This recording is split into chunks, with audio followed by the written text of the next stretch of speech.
Hello! Welcome to another Writerly Witterings. My name is Michael Jex.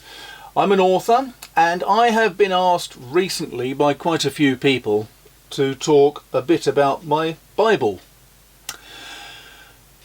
By which most people will mean a fat folder of notes about characters, plot progressions, mind maps and all sorts of other things to make it easier to write my books, which are essential, especially when you get into a series.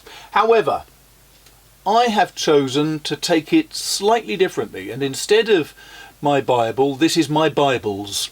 They are the books that I refer to all the time. And the obvious ones are the compact Oxford English books, which are the dictionary and the thesaurus. These are compact because they don't contain every single word that's ever been used in the English language, but they do give a very broad selection of the words that you're likely to need. Orange pekoe, a type of black tea made from young leaves. And these are really, really useful. I find myself referring to these every single day. They're the sort of things that will just give a slightly different slant on a paragraph. You find a word that just jars a little bit, it's not quite right, so you want to look up a different meaning, then you go to your thesaurus and find out. And these are small enough and fat enough that they can sit on my desk and not take up too much space, and they're always there for me to refer to. But they're not the only books I use. For example, there is also the historical thesaurus of the Oxford English Dictionary. I don't refer to this every single day. This, I think, came out, I think it was published in about the late 90s. Let me just check. Because I remember when this project was concluded and the book came out in the 2009 or so. That's when the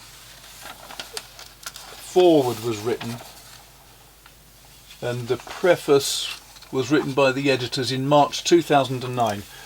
So I must have had this copy for about 7 or 8 years, I think, and it was hideously expensive when it came out. It was a couple of £100 for these two books.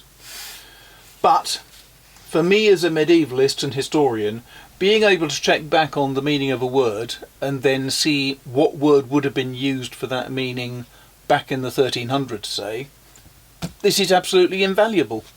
For little things like trying to figure out what the best insulting term for someone who's a little bit dim, for example. Get it from here. Doesn't matter what the type of word is, this will have it.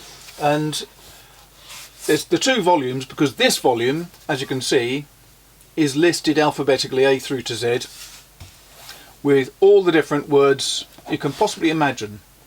And what you have is the word itself, a pike, pick-a-back, piggyback, pick-a-ball, pick-a-bone. All of these different words have a series of different numbers following onto them. And the numbers relate to numbers in this book.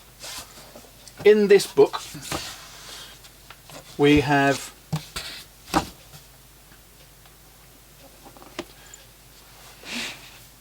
all of the numbers listed along the top. So in this lot, let us go. I'm just wondering why I've put the ribbon in here. It's obviously probably, yes, it's in order to look up insults. So you've got an inferior thing, which in the present day from about 1811 or so is parasitic. Okay, but going back to the past, in the 1653 it would have been minor, 1654 they used potsherd, in 1450 bastard, apparently. Well, that's fair enough, isn't it? an inferior person, as abused in 1600s Deofol, Old English, Viper, Old English, Lurden from 1300 to about 1860, Avetrol was 1300 to 1320, and that's the delight. You can with this find a whole bunch of new words you would never have heard of normally. Doesn't matter what the context, you can find out what words were in use back in the past at certain times in our history. I use this regularly. As I said, when I bought this it was about £200. I think that was with a slight discount too, because it was a brand new publication. But it was only 2 or so years after I bought it that I happened to be passing one of the charity shops in our local town and saw a copy, and when I went in it was £15. It was obviously from somebody's estate and they didn't know what to do with this strange book, so they gave it to the charity shop. £15 down from 200.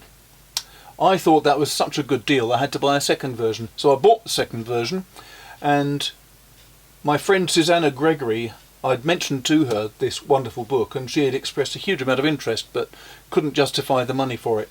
So when I found it for £15 I gave it to her as a gift, and she was very grateful, and I'm sure she's using it a lot.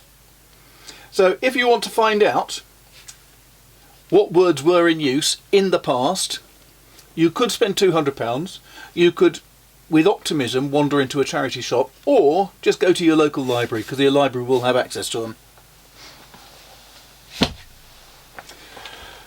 Whew, they're heavy. Now, there's one last book which I have to put down as my Bible, and this is the book I've had now for a good 30 odd years, maybe even longer actually. The Compact Oxford English Dictionary. Now, they call this compact not because, as in the original books, not because they're compact and concise and small, because this isn't particularly small, is it? This is the Bible of all Bibles for me, because it's the full English dictionary. It has every single word that has been written down and is in use today. Okay, this one's a few years out of date, but it's not that far out of date. What this gives you is every word from the full Oxford English Dictionary. Now, if you've seen the full Oxford English Dictionary, it takes up 27, 28 volumes, all this size, and you will have seen it in your local library. This has everything that has, but it has it by having each page photo reduced. So each page that you have in the full Oxford English Dictionary is micro produced, 9 to each of these pages. So that, for example, is one of the pages in the full Oxford English Dictionary. Now, the trouble with the full Oxford English Dictionary, oh, I wish I had one, is that realistically you need a big house with a lot of space and a lot of bookshelves. 27 volumes this size takes up space. I haven't got space for it myself. I also couldn't afford to buy it, they're very expensive. But with this, provided you have available a magnifying glass, you can find any word going through history. So let's look up a word like, I know, I'm always looking up insults to make sure I've got them consistent for the period. Let's look up lunatic. Lunatic. Lunge, lug. Here we go. Lunatic.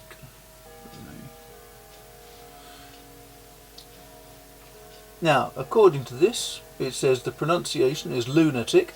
There's a thing. It also says from lunar, moon, see attic. Yes, there's a thing. Originally affected with the kind of insanity that was supposed to have recurring periods dependent on the changes of the moon. In modern use, synonymous with insane. Current in popular and legal language, but not now employed technically by physicians. Age was 1889. The House of Castile, which after fighting and reigning for nearly 800 years, terminated in a lunatic girl. That's a bit unkind.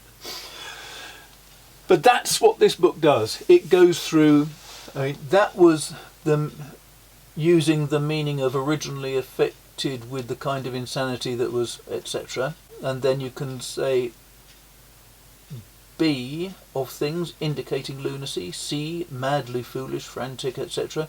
A second meaning is influenced by the moon.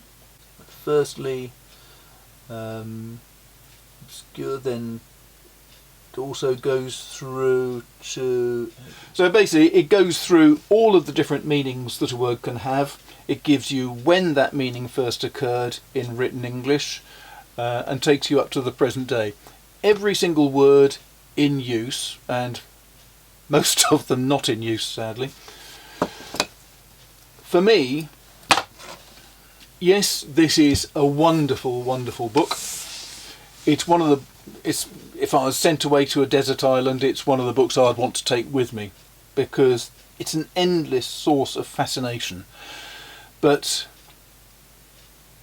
it's also a tool that I use not every single day, but certainly routinely. It's one of the books that I have to refer to quite regularly when I'm writing a book, just to make sure I've got the precise meaning, to make sure that I've got the word being used at the correct period in history, everything else. It's just a brilliant book. It's also very, very heavy. Don't drop it on your foot. It wouldn't be a good idea. So, there you have it. The Jex Bibles, the books that are absolutely essential. These ones for daily use, this and this for weekly use. My Oxford English Dictionary and the Oxford English Thesauruses, Thesauri. I don't know if that should be Thesauri or Thesaurus, but I'll go with Thesauruses for now. Who cares? The only thing you do have to bear in mind is if you're going for the Oxford English Dictionary, you do need a magnifying glass as well. Hope that was interesting. You may not be aware, I have a new series of videos coming out every Sunday which are talking about the different authors that have most inspired me. So George MacDonald Fraser, James Clavell, any number of others. That's on a Sunday. If you haven't heard about them, that's because you haven't signed the subscribe button. If you hit the subscribe button, every time a new one of my videos comes out, you'll be informed. So if you like this one, hit the like button please, but also if you hit the subscribe button, then you'll hear when something similar is coming out. Apart from that, if you've got any ideas about things you'd like me to talk about, or if you've got comments on this video or any of the others, please put it down in the comments section. I do reply to everybody. It may not be immediate, it depends on workflow, but if you put a comment down there, I will get back to you at some point. Hope that was interesting. Thanks very much. My tea's now getting cold. Hey ho, I'll survive. Take care. Thanks for watching. Cheers.